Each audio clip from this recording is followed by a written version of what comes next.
So I am David with Greasy Wrench Garage, and if you like my content, please like and subscribe. I have some upcoming projects coming up. I'll be installing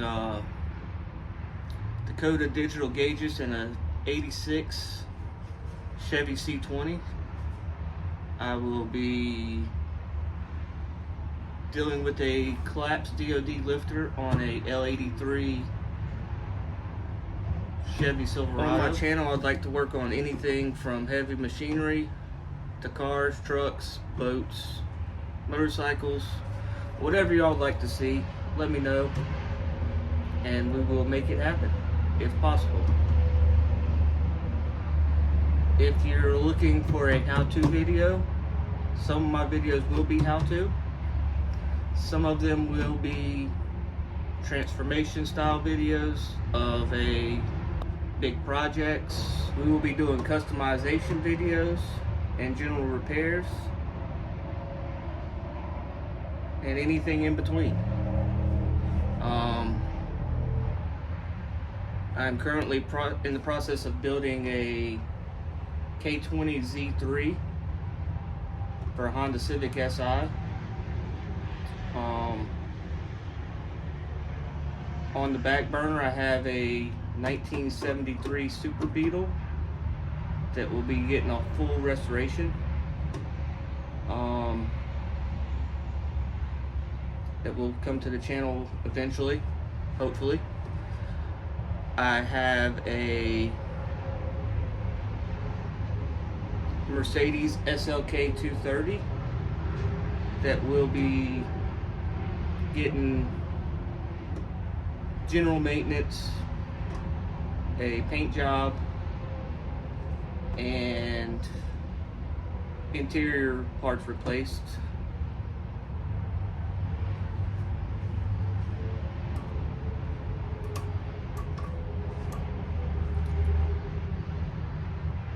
But if you would please like and subscribe my videos, and we will make some stuff happen.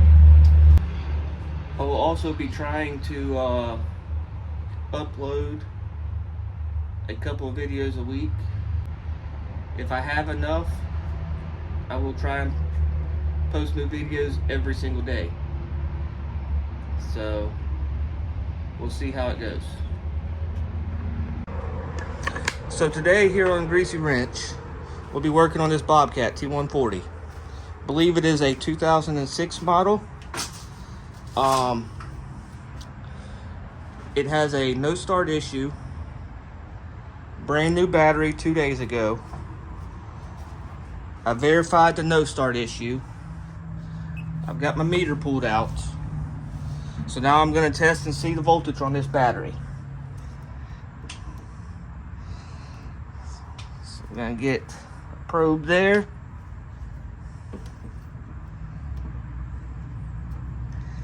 Probe there, and we have 742 on voltage, which is not enough voltage to start it. So next step is pulling this battery out, getting it on a charger, then verifying why it is not charging or why it is not holding a charge. Got to figure out if there's a drain on the battery or if the charging system is just not working, because both times that this Bobcat has died, it has been overnight and the next morning it was dead. So let me get to that and I will keep you updated. So pulling the battery out of these Bobcats is pretty straightforward. There's usually a strap going across it. This one has the strap missing already. So you have just 2 battery cables,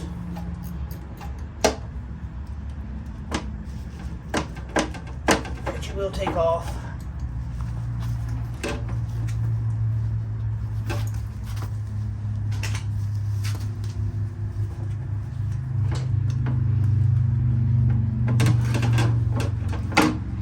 This will pull out a little bit there. Get to the second battery cable.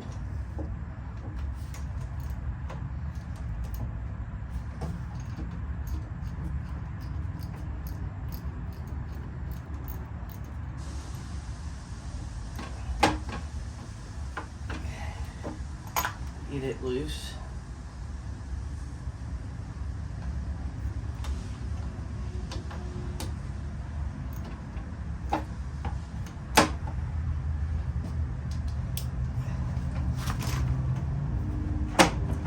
Get it off there, and the battery's out. So now it's time to go put it on charger.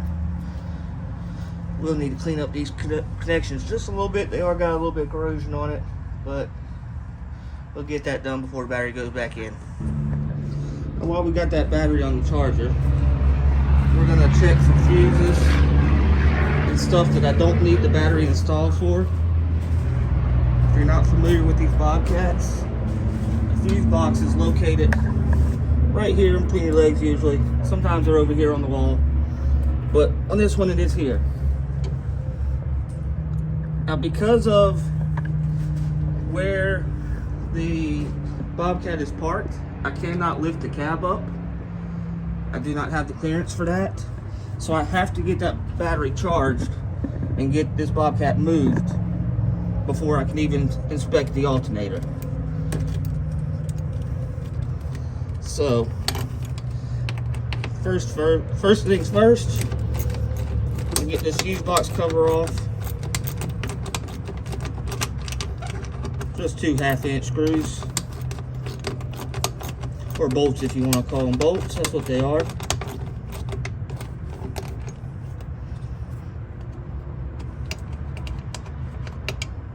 I'll set them up there to where I don't lose them.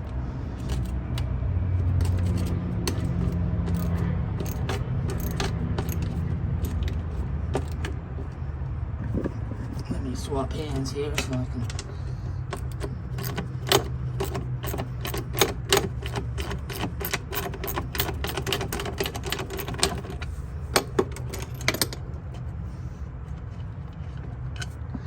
Now then, that cover will just pop off.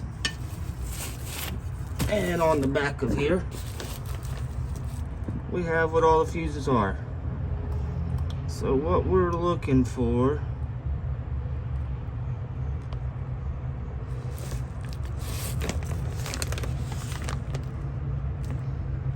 let's just go through and look at them, but I believe it's going to be this alternator fuse here, which is this 25 amp here.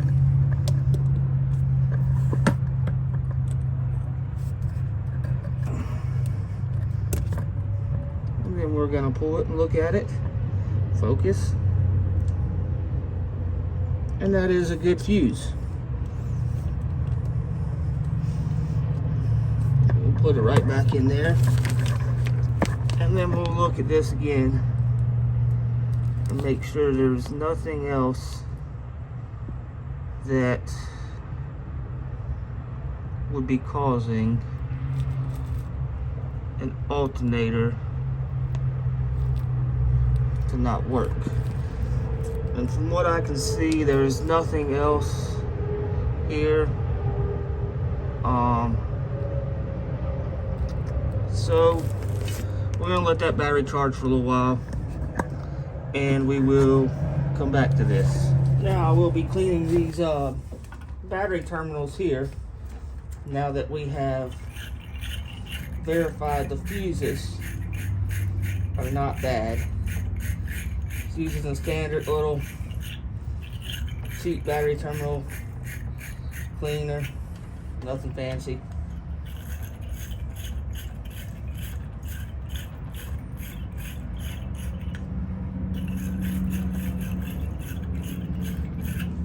Got them all clean.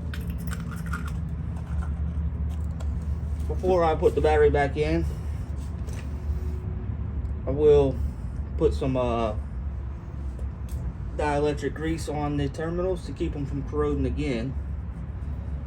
And I will be back with y'all as soon as I get this battery charged and let you know how everything looks after that. So off camera, I have charged this battery back up. We now have 12.37 volts. The Bobcat does start. and I did find the issue. It is charging like it is supposed to be. What ended up being the problem is this plug here was smashed and was shorting out, not enough to blow the fuse. So for now I have cut the wires until I can get a new plug for that. And that will be our issue with this Bobcat today. So we are sitting in the Bobcat. We have power again, but it is working. Will not show y'all the password to this Bobcat, but it does start.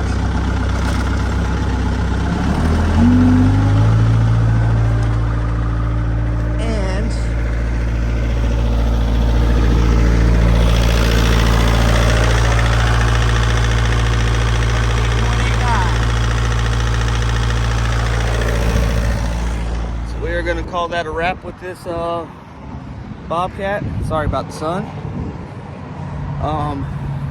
But repair done. Just had to trace down some wiring that was bad on it.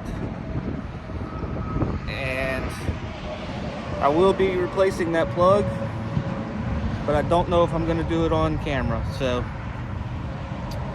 thanks for sticking around.